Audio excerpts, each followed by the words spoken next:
এখন দেখবো আমরা ক্রপ টুলের কাজ। তাহলে ক্রপ টুলে ক্লিক করছি। ক্রপ টুলে ক্লিক করে আমরা একটা পিকচারকে কি মাপে কাটবো সে মাপটা সিলেক্ট করে দিব। দেন এখানে কি করছি, উইথ 1.5 দিচ্ছি। এটা হচ্ছে পাসপোর্টটা পেজ মানে পিকচারের চওড়াই মাপ হচ্ছে 1.5 ইঞ্চি আর হাইট হচ্ছে 2 ইঞ্চি। এই পিকচারটা আমরা কত রেজুলেশনে কাটবো সেটা উল্লেখ করে দিচ্ছি যে 300 রেজুলেশনটা কি জিনিস সেটা আমরা প্রথম দিকে আলোচনা করেছি। এখন আমি একটা পিকচার ওপেন করছি, ফাইল থেকে ওপেনেই যাই অথবা কিবোর্ড থেকে কন্ট্রোল ও চাপি, ডেস্কটপে চলে যাচ্ছি। এখান থেকে আমি যে পিকচারটা ডাউনলোড করলাম এর যে পিকচার নিয়ে নিচ্ছি। দেন আমি ওপেনে ক্লিক করছি। ওপেনে ক্লিক করে পিকচারটা ওপেন করলাম। পিকচারটা রেজুলেশন কত দেখার জন্য ইমেজ থেকে ইমেজ সাইজে গিয়ে দেখবো এটা রেজুলেশন দেওয়া আছে। নেট থেকে ম্যাক্সিমাম পিকচার ডাউনলোড করার পরে দেখবেন এর রেজুলেশন দেওয়া আছে এত। মানে নেটের পিকচারগুলো রেজুলেশন এরকম দেওয়ার কারণ হচ্ছে পিকচারগুলো যখন আপলোড করা হয় রেজুলেশন বেশি হলে আপলোড করতে সময় লাগে, জায়গাও বেশি নেয়। তাই কি করে এটা মোটামুটি একটা রেজুলেশনে রেখে কোয়ালিটি সম্পন্ন করে পাঠিয়ে দেয়, ডাউনলোড মানে এই করে দেয়, আপলোড করে দেয় নেটে। তো বিষয়টা বুঝছি তাই না? দিলাম এখানে। দেন এখানে আমি ওকে করে দিচ্ছি। ওকে করে দিয়ে কি করলাম, আমি পিকচারটা রেজুলেশন বাড়িয়ে দিলাম। এরপর এই পিক আমি একটা পেজের মধ্যে নিব। তবে কন্ট্রোল এন দিয়ে আমি একটা পেজ নিয়ে নিই, যে এই পেজ যে কোনো সাইজ হতে পারে। সাপোজ আমি নিয়ে নিচ্ছি A4 সাইজ, ঠিক আছে? একটা পেজ নিলাম, ওকে করি। নেওয়ার পর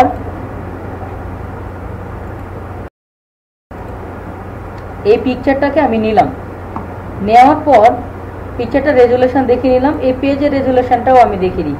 পেজের উপরে একটা ক্লিক করছি, ফাইল থেকে ইমেজ থেকে ইমেজ সাইজে এটাও দেখলাম 300 আছে। তাহলে মোটামুটি কি পিকচারটারও যে রেজুলেশন আমার যে পেজ নিয়েছি সে পেজেরও রেজুলেশন সেম। তাহলে এখন আমি এই পিকচারটা পাসপোর্ট সাইজে কাটবো। পাসপোর্ট সাইজে কাটার জন্য ক্রপ টুলে ক্লিক করি এবং সাইজটা আমার এখানে দেওয়াই আছে।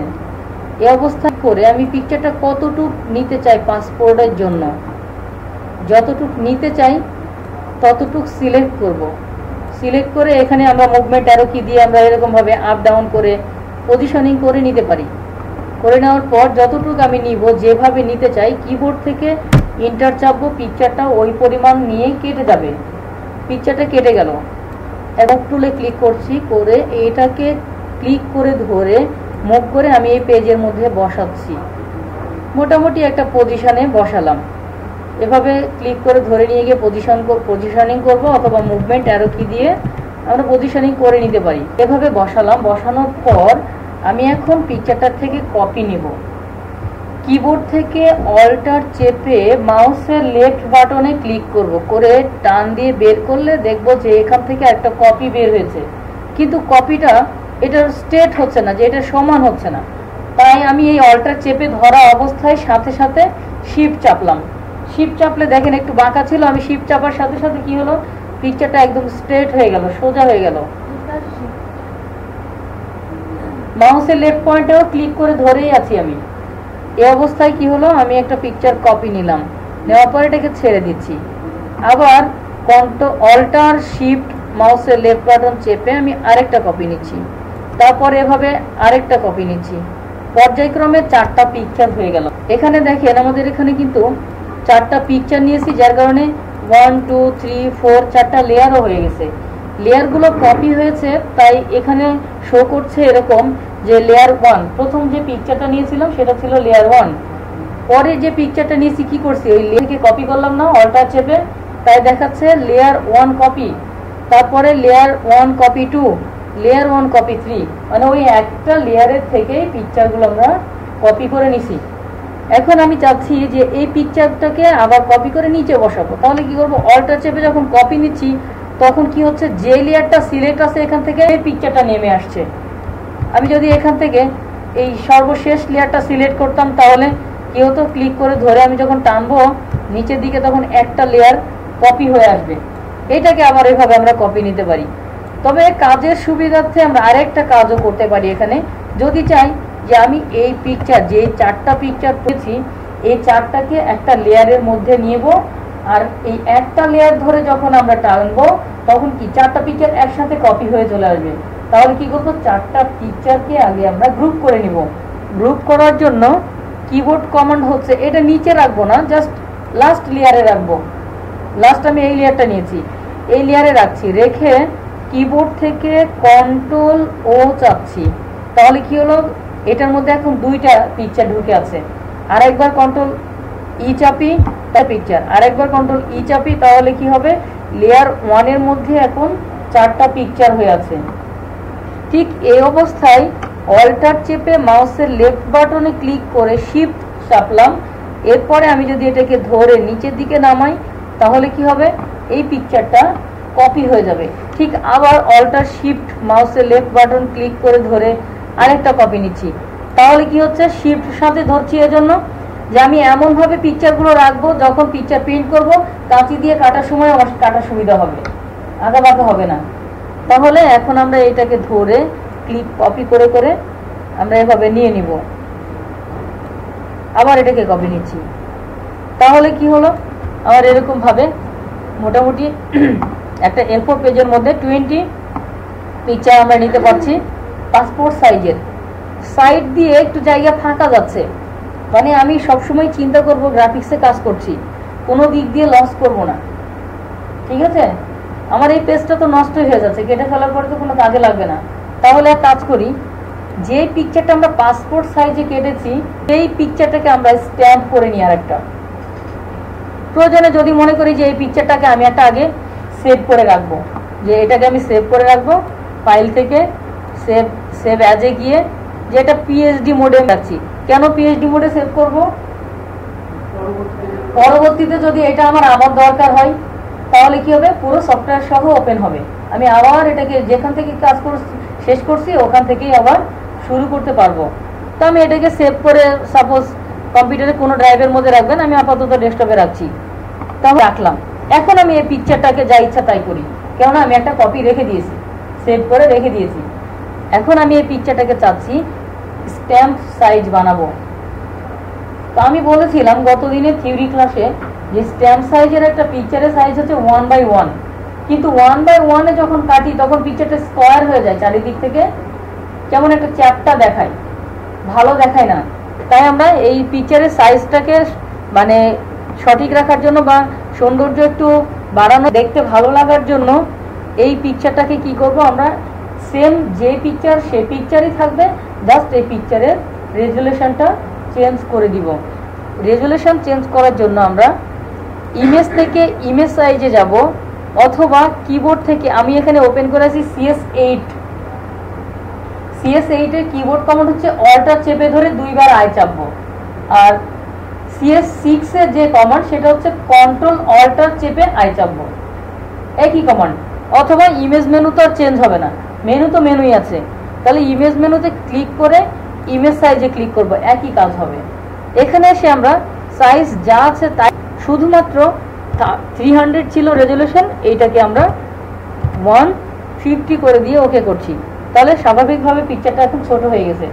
এখন যদি আমি মুভ টুলে ক্লিক করে এটাকে মুভ করে নিয়ে এই পেজের মধ্যে নিই, তাহলে যেটা ঘটবে সেটা হচ্ছে পিকচারটাকে এখন স্ট্যাম্প সাইজ আকারে দেখাবে। বুঝা যাচ্ছে? দেখেন তো, এখন পিকচারটা স্ট্যাম্প হয়ে গেছে। আমি যদি এটাকে এখন অল্টার শিফট চেপে মাউসের লেফট বাটনে ক্লিক এবং এভাবে ক্লিক করে করে ধরে এর মধ্যে থেকে একটা করে বের করি, তাহলে কি হবে, আমার যে জায়গাটা ফাঁকা ছিল এই জায়গাটাও ফিল আপ হলো, মাঝখান থেকে কি হলো, আমার এক্সট্রা কিছু পিকচার প্রিন্ট হয়ে গেল। ঠিক আছে, এই ক্লাসটা আমরা গতদিনে করেছিলাম, কিন্তু আজকে করতে গিয়ে অনেকে প্রবলেম ফেস করছে।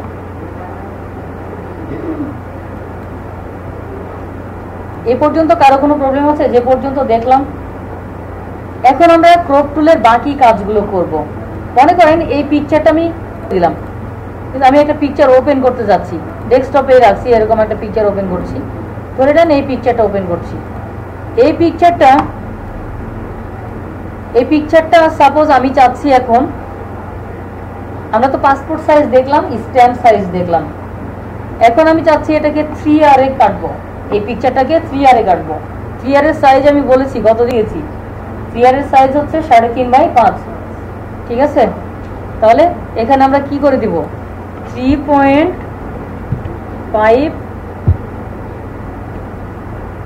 আর এখানে দিব 5 ইঞ্চি দিয়ে। এখন যখন আমি পিকচারটাকে কাটবো, দেখেন তো কেমন দেখাচ্ছে পিকচারটা, এরকম। আমরা যদি এখন এই সাইড নিতে যাই তাহলে কি পিকচারটা বাইরে হয়ে যাবে। এই বাইরের অংশটুকু যখন আমি নিব কাটবো, তখন ফাঁকা অংশ এটার মধ্যে অটোমেটিক্যালি এটার ব্যাকগ্রাউন্ড কালার চলে আসবে। দেখেন এটাতে আমি যদি ব্ল্যাক সিলেক্ট করে রাখি ব্যাকগ্রাউন্ডে, তাহলে ব্ল্যাক হবে। এখন হোয়াইট আছে, ইন্টার যদি চাপি তাহলে যে ঘটনাটা ঘটবে, এর নিচে সাদা চলে আসছে, মানে অতিরিক্ত নেওয়া যাবে না। তাহলে আমি কন্ট্রোল জেড দিয়ে আগের অবস্থায় চলে যাচ্ছি, এটা আগে যেরকম ছিল এই অবস্থায় আসছি। এসে ক্রপ টুলে 3R কেটে আমি জাস্ট এভাবে নিচ্ছি যে আমি পিকচারটাকে এভাবে 3R নিব। তাহলে নিলাম, কিবোর্ড থেকে ইন্টার চাপবো, তাহলে 3R কেটে যাবে। কিন্তু যদি এমনটা হয় যে আমি 3R নিব কিন্তু এর বডি তো পুরোটা নিতে পারছি না, তাই না? দেখেন তো নিতে পারছি। অথবা মনে করেন এই পিকচার না, এমন একটা পিকচার নিয়েছি যে পিকচারটা যৌথ, একসাথে অনেকগুলো আছে এমন। এই পিকচারটা সাপোজ, এই পিকচারটা আমি সেভ ইমেজ অ্যাজ করে নিয়ে নিচ্ছি। সাপোজ এটা আমি ডেস্কটপে রাখছি আপাতত। এখন আমরা নিলাম, এটা আপাতত সাইডে রাখছি। এখন যে পিকচারটা আমরা ডাউনলোড করে নিলাম, ওই পিকচারটা ওপেন করছি। এই পিকচারটাকে যদি আমি 3R করে নিই তাহলে যে ঘটবে কি হবে, আমি সবাইকে পাবো না, কেটে যাচ্ছে। আমি যদি মাঝখানে নিই তাহলে কি হবে, দুই পাশ থেকে কেটে যাচ্ছে। আমি যদি সাইডে এক পাশ থেকে কেটে যাচ্ছে, তাহলে আমি চাচ্ছি যে এই পিকচারটা মোটামুটি আমি পুরোটাই যতটুকু সম্ভব নিব। তাহলে আমাকে যে কাজটা করতে হবে সেটা হচ্ছে, আমরা নর্মালি যদি একটা পিকচারকে 3R করতে চাই তাহলে এভাবে নিচ্ছি, কিন্তু আমরা যখন চাচ্ছি যে এর বাকি অংশটুকু নিতে চাই তাহলে আমাদের 3Rটা হবে জাস্ট এইটা চেঞ্জ হয়ে যাবে, এক্সচেঞ্জ হবে। কিভাবে, 3.5টা হবে এপারে,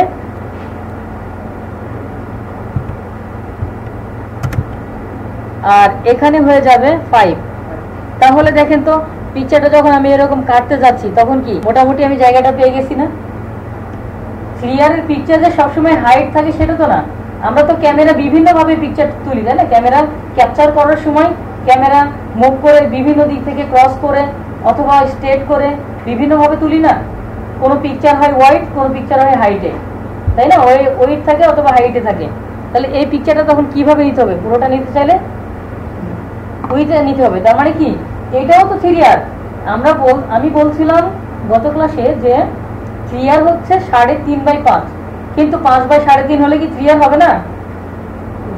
হবে কি না? 5/3.5 যদি হয় তাও তো হবে। তাহলে কি হবে, পিকচারটা ওয়াইড হয়ে যাবে। এখন আমরা যে কাজটা করেছি এখানে, ইন্টার চাপি, তাহলে এই পিকচারটা দেখছি আমরা 3R কাটা হয়ে গেছে। ঠিক এই কাজটা আমরা এখানেও করতে পারি, যে আমরা এজটা দিলাম, এখান থেকে আমরা মোটামুটি নিয়ে নিচ্ছি যতটুকু সম্ভব। এটা আমরা আর বেশি নিতে পারবো না। কেন পারবো না জানেন? এর উপরে হাইটটা নেই। এই পিকচারটা যেভাবে দেওয়া আছে এর উপরে অংশ যদি থাকতো তাহলে কি করতাম, এভাবে আমরা নিতে পারতাম, এতটুকু নিতাম, আবার এই দিক থেকে টেনে এই পর্যন্ত নিতাম। এখন যে অবস্থায় আছে এই অবস্থায় যদি পিকচারটা আমি নেই তাহলে কি ঘটনা ঘটবে, নিচের অংশটুকু সাদা হয়ে যাবে। তাহলে কি এই পিকচারটাকে আমরা পুরোটা নিতে পারছি না, পারবো না। এই জন্যই যদি এরকম হাইট থাকতো বা একটু হাইটে বেশি থাকতো তাহলে কি আমরা পুরো পিকচারটাকেই 3R নিতে পারতাম। যখন আমরা এটাকে প্রিন্ট করাবো তখন কিন্তু যে সাদা অংশটাকে তুলতে হবে না, সাদা অংশটা এভাবে সাদাই থাকবে, ঠিক আছে? যদি এটা রঙিন থাকতো, এখন আপনি দেখছেন যে এটা সাদা। আপনি মনে করেন এখানে ব্যাকগ্রাউন্ডে ক্লিক করছি, ফটোশপে দুইটা কালার প্যালেট আমি বলে নিই, কালার প্যালেট দুইটা, একটা হচ্ছে ফরগ্রাউন্ড, একটা ব্যাকগ্রাউন্ড। ফরগ্রাউন্ড কালারটা হচ্ছে উপরেরটা, ব্যাকগ্রাউন্ড হচ্ছে নিচের কালার। তো আমি এই ব্যাকগ্রাউন্ডে এই অংশে ক্লিক করছি। ক্লিক করার মানে হচ্ছে যে আমি ওই কালারটা চেঞ্জ করতে চাচ্ছি। ক্লিক করলে এখানে কালারের অপশন আসবে, দেখেন কালার পিকার আসছে। আমি কালার পিকার মধ্যে যেই জায়গাতে ক্লিক করব সেই জায়গার কালারটা এখানে চলে আসবে। জাস্ট আমি ক্লিক করে ওকে করব, এবং শুধু এই জায়গায় কালার না, ওই জায়গায় যে কালারটা, কালারের কোড কত সেটাও চলে আসবে। ঠিক আছে, এখানে ব্ল্যাক অ্যান্ড হোয়াইট আছে না, আমরা তো এখানে দেখছি ব্ল্যাক অ্যান্ড হোয়াইট, কিন্তু ব্ল্যাক অ্যান্ড হোয়াইটেরও কিন্তু কোড আছে। যেমন দেখেন, আমি যদি সবগুলো এফ করে দিই, দিয়ে ওকে করি, তাহলে এটার কালার কি? সাদা। 6টা এফ এর কোড হচ্ছে 6টা এফ, যে কোডটা এটা হচ্ছে সাদা কালারের কোড। আমি যদি এখানে এখন ক্লিক করে 6টা জিরো দিয়ে দিই, 6টা জিরো দিই, তাহলে কালো কালারের কোড চলে আসবে। দেখেন ব্যাকগ্রাউন্ড কালারটা কালো হয়ে গেছে, হয়েছে না? তার মানে আরেকটা জিনিস এখানে বলে নিই, কালো কি আসলেই কোনো নির্দিষ্ট কালার? আপনাদের দৃষ্টিকোণ থেকে কেন কেন এখানে এই কথা বলা হলো? একথা বলার অর্থ হচ্ছে, আপনি এমনি 3-4টা রং এক জায়গায় করে দেখেন, কালো কালো আঁকা হয়ে যাবে। ঠিক আছে, মনে করেন লাল, নীল বা কিছু সাদা, কিছু অংশ, মানে কয়েকটা কালার, 3-4টা কালার এক জায়গায় একটা বাটিতে বা একটা পাত্রে ঢেলে দেখবেন ওটা কালো হয়ে গেছে। তার মানে কালোর আসলে কোনো নির্দিষ্ট কোড নেই, এই জন্য কালোর কোড কি? জিরো। ঠিক আছে, এখানে দেখেন আমি জিরো দিয়েছি, 6টা জিরো দিয়েছি, কালো কালার সিলেক্ট করে নিয়েছি, 6টা এফ দিয়েছি সাদা। এখন আমি এরকম আরো অনেক কোড আছে, নিজেরা বানাতেও পারবেন কোড। কিভাবে? কিবোর্ড থেকে চাপছেন, সাপোজ আমি চাপছি B9 B9 B9, এটা হচ্ছে অ্যাশ কালারের একটা কোড। B9 B9 B9 হচ্ছে অ্যাশ কালারের কোড। আমি এখানে ক্লিক, ব্যাকগ্রাউন্ডে অ্যাশ কালার চলে আসছে এখানে, এই যে খেয়াল করছেন এখানে? ঠিক আছে, এইটাকে যদি আমি আরেকটু হালকা করতে চাই, মানে আরেকটু হালকা নিব, তাহলে এটারও কোড আছে। যেমন E9 E9 E9, এটা যদি আমি ক্লিক করি তাহলে কি আগের চাইতে এটা একটু লাইট কালার, তাই না? এটাও অ্যাশ কালার, কিন্তু আগের চাইতে একটু লাইট কালার। মনে করেন আমার এত কোড মনে নেই, কিচ্ছু মনে নেই, আমি কিচ্ছু জানি না, কোনো কোডই জানি না, তাহলে কালার প্যালেটে ক্লিক করার পর কোন জায়গায় আপনি ক্লিক করছেন, সেই জায়গাতে ক্লিক থাকা অবস্থায় এখানে যে কোডটা পাবেন সেটাই হচ্ছে ওই কালারের কোড। বুঝতে পারছি? কালার প্যালেটে এটা কেন গুরুত্বপূর্ণ? আপনি মনে করেন কোন একটা কোম্পানির টোটাল প্যাটার্ন তৈরি করছেন, এই কোম্পানির লোগোর মধ্যে এই কালার আছে, এই লোগোর মধ্যে টেক্সটের একটা কালার, এই টেক্সটের মধ্যে একটা পিকচার দেওয়া আছে, পিকচারের একটা কালার, একটা শেপ আঁকানো আছে, শেপের একটা কালার, এরকম মনে করেন একটা কোম্পানির লোগো তৈরি করা আছে। কিন্তু কোনো কারণে সফটওয়্যারটা ড্যামেজ হয়ে গেছে, অথবা হার্ড ডিস্কটা ড্যামেজ হওয়ার কারণে এটা সব কিছু চলে গেছে। তাহলে যদি চলে যায় তাহলে আপনি কি করবেন? তাহলে তো আমার যদি ডায়েরিতে নোট করা থাকতো যে এটা টেক্সট কালার ছিল, কোড নাম্বার এত, এটা শেপের কালার ছিল, কোড নাম্বার এত, যদি এভাবে লেখা থাকে তাহলে কি আমি সহজেই বুঝিয়ে দিতে পারবো একজন গ্রাফিক্স ডিজাইনারকে, আমার যে টেক্সটটা হবে টেক্সটের কালার কোড হচ্ছে এত, যে শেপ হবে শেপের কালার কোড এত, চারিদিকে একটা স্ট্রোক হবে স্ট্রোকের কালার কোড এত। কি বুঝতে পারছেন আমার কথা? তাহলে এইটা একটা গুরুত্বপূর্ণ বিষয়, যে কোনো কিছু যখন আমরা তৈরি করব, যে কোনো একটা কাজ করব, সেই কোড নাম্বারটা যদি আমার কাছে খুব ইম্পর্টেন্ট একটা কাজ হয় তাহলে আমরা কোড নাম্বারটা লিখে রাখবো। ইভেন আপনি কোন ফন্টে কাজটা করছেন সেই ফন্টটাও লিখে রাখবেন, তাহলে আপনার জন্য সুবিধা হবে, সহজেই ওটা হারিয়ে গেলে আবার নতুন করে তৈরি করা সহজ হবে। বুঝতে পারছেন? মনে করেন আপনার কাছে সেটাও নেই, সেটাও নেই, আপনি এগুলো লিখে রাখেননি, তাহলে কি করবেন? এটার একটা হার্ড কপি আছে নিশ্চয়ই। মনে করেন আমার একটা ভিজিটিং কার্ড, আমাদের কোম্পানি একটা ভিজিটিং কার্ড, এটার সফট কপি হারিয়ে গেছে, তাহলে কি করব? এর হার্ড কপি একটা আছে, এই হার্ড কপিটা স্ক্যান করে কম্পিউটারের ভেতরে নিয়ে নিই।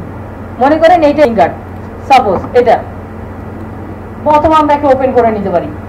এখন ভিজিটিং কার্ডের কোন জায়গায় কোন কালার কাজ করছে এইটা আমরা দেখে নিব আইড্রপার টুলের মাধ্যমে। আইড্রপার টুলের কাজ পরে আমরা আবার করব।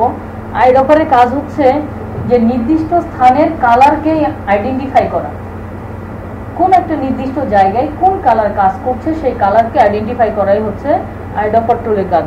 দেখেন আমি আইড্রপার করছি, করার পর আমি যদি এই বেবিটার ফেসের উপরে ক্লিক করি, এখানে কোন কালার কাজ করছে এখানে দেখেন সেই কালারটা চলে আসছে না? আমি যদি এর হেডের উপরে ক্লিক করি তাহলে এর হেডের উপরে যেই যে অংশটুকু আছে সেটাতে কোন কালার আছে সেই কালারটা বোঝা হচ্ছে, এবং এই কালারের কোড কত। তাহলে এই কালারের উপরে ক্লিক করি আর কোডটা লিখে নিই। ক্লিয়ার? তাহলে আমরা নিজেরাও এভাবে একাধিক কালারের, অসংখ্য কালারের কোড নিজেরাও তৈরি করে নিতে পারি। এছাড়াও কি বললাম, যে আপনি মনে করেন নতুন একটা কালার মানে বের করবেন, তাহলে কিবোর্ড থেকে চাপতে থাকবেন। কি চাপবেন? কিউ চাপেন, কিউ হচ্ছে না। ডব্লিউ চাপেন, হচ্ছে না। ই চাপেন, ই নিচে, ই নিয়ে নিছেন ওখানে। তারপরে আর চাপেন, আর নিচ্ছে না। টি চাপেন, ওয়াই চাপেন, ইউ চাপেন, আই চাপেন, ও চাপেন, পি চাপেন। এভাবে চাপতে থাকেন, দেখেন একটা কালার তৈরি হবে। এ নিচে কিন্তু এস নেয় না, ডি ডি নিয়েছে, এফ নিয়েছে, জি নেয় না, এইচ, জে, কে, এল, জেড, এক্স, সি, সি নিচে। তারপরে ভি চাপি, বি চাপি, বি নিচে, এন চাপি, এম চাপি। 26টা লেটারই কিন্তু আমি চাপছি, কিন্তু এর মধ্যে কয়েকটা লেটারের কালার কোড পেয়ে গেছে। দেখেন অটোমেটিক্যালি কিন্তু একটা কালার পেয়ে গেছে। আমি যদি এটাকে ওকে করি, দেখবো যে এটার মধ্যে একটা কালার চলে আসছে। বুঝতে পারছেন? আপনি নিজের ইচ্ছা মতো কিছু চাপবেন, চেপে দেখবেন ওটার একটা কালার আছে, অথচ জানতেন না যে এটা কি আছে। তাহলে আইড্রপার টুলের কাজও আমরা বুঝলাম, তাই না? প্রুফ টুলের যে কাজটা আমরা করছিলাম সেখানে চলে আসি। প্রুফ টুলে এসে যদি আমরা এই পিকচারটাকে, যে কোনো একটা পিকচার 3R কাটলাম, যদি আমি এটাকে 4R করতে চাই, তাহলে কি করব? সাইজটা চেঞ্জ করে দিব 4x6, ঠিক আছে, বা 6x4 পিকচার অনুযায়ী। যদি একটা ফ্যামিলি পিকচার হয়, তাহলে দেখা যাচ্ছে আমার এই পিকচারটা প্রিন্ট করব, ফ্যামিলি পিকচারে এগুলো সবাই থাকবে। তাহলে সেই অনুযায়ী ওয়াইট নিব না হাইট নিব বেশি, সেটা উল্লেখ করে দিব। আমাদের কাজের উপরে নির্ভর করবে যে আমি যে পিকচারটা প্রিন্ট করতে চাচ্ছি, যে পিকচারটা কাটতে যাচ্ছি, সেই পিকচারটা হাইটে নিলে সবাইকে পাচ্ছি নাকি ওয়াইডে নিলে সবাই পাচ্ছি। ম্যাক্সিমাম ওয়াইডেই নিতে হয়। তাহলে কি হবে, যে আমরা যখন যে মাপটা দিচ্ছি, যে 4R বা 6R, 6R হলো 6/8, তাহলে 8/6 দিব, মানে ঘুরিয়ে দিব জাস্ট। তারপরে 8R হচ্ছে 8/10, তাহলে 10/8 করতে পারি। 10R হচ্ছে 10/12, তাহলে 12/10 করতে পারি। এই ছিল মাপগুলো, ঠিক আছে। তাহলে এখন আপনারা যেটা এই ক্রপ টুল দিয়ে কাটবেন পিকচার, আর বিভিন্ন মাপগুলো দিয়েছি, এই মাপগুলো দিয়ে পিকচার কাটবেন।